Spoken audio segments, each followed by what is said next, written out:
My mom would be at all my sporting events. Let's say I was playing football, okay?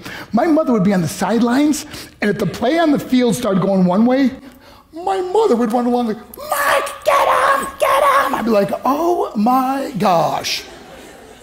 I'd get in the huddle with the other guys. They go, Mark, is that your mother? I go, no, I never saw her before in my life. See, the greatest gift my mother ever gave me, she believed in me. I have overdosed on drugs on 3 occasions where I should have been dead. But I believe I was kept here for a reason.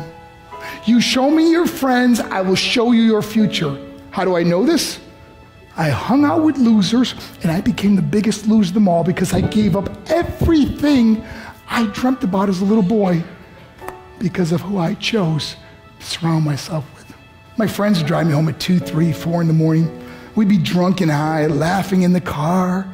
We'd pull up in front of my house in New York. They go, Mark, the light's on. I go, oh man, my mother's up. See, my mom wouldn't go to bed until she knew her son was still alive. I'd walk in, she'd say, hi Mark, how was your night? I go, it was good, Mom, I'm just gonna go to bed. She goes, can I talk to you for a minute? I go, Mom, I'm tired, I'm just gonna go to bed. She goes, Mark, I haven't seen you all day and all night. Can I please talk to you? I said, man, just leave me alone. You bug me. I'd slam my bedroom door on the one person who believed in me. I was on a worldwide tour and we were wrestling overseas in Japan. After my wrestling match, I went upstairs in my hotel room and I fell asleep. There was a knock at my door at 3 o'clock in the morning. I got out of bed and I looked through the safety window and I could see it was a Japanese promoter. So I opened the door and he said, Mark, you need to call home. There's been an emergency. I went and got on the hotel room phone. I called back to the United States. I said, hey, what's going on? They said, Mark, I don't know how to tell you this. I said, just tell me what happened. I suddenly started crying. They go, Mark, I can't tell you. I said, just say it. They said, Mark, your mother died. I just threw the phone down. I ran out of my hotel room. I took the elevator to the lobby, and when the doors opened up, I just ran out into the street. I mean, there was no cars, there was no people. It was 3 o'clock in the morning. And I walked down the middle of a street in Hiroshima, Japan, and I remember looking up and just saying, Mom, I am so sorry. I flew home for her funeral, and I was so nervous to walk up to her casket, so I just stood way in the back. And I kept looking from a distance. I kept thinking to myself, Mom, please wake up. Please get up. And then I finally got the nerve to walk up to her.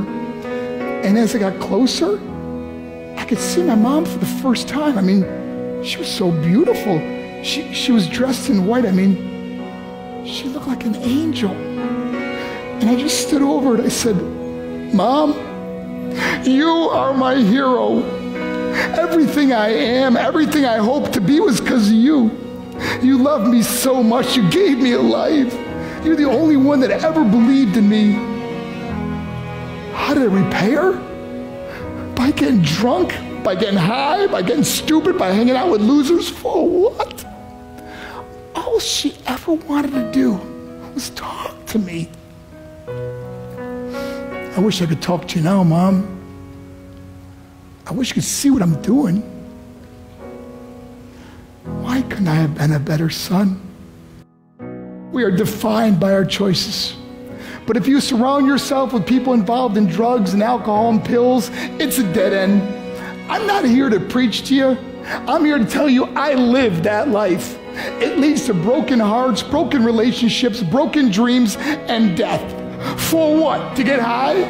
If you have a mother or a father, when you go home, tell them how much you love them. See, my whole life was about being rich and famous. I had to be a millionaire. I had to win the race. I had to win the race at the expense of my marriage, my family, my friends. For what? To be all alone in the world? I learned what is truly important, and that is how precious this gift of life is, and our families, and how quickly it can be taken away. See, I no longer live in time. I live in moments. See, it's not what's in your pocket that matters. It's what's in your heart that truly matters. Love Love is just a word until somebody comes along and gives it meaning. You're the meaning.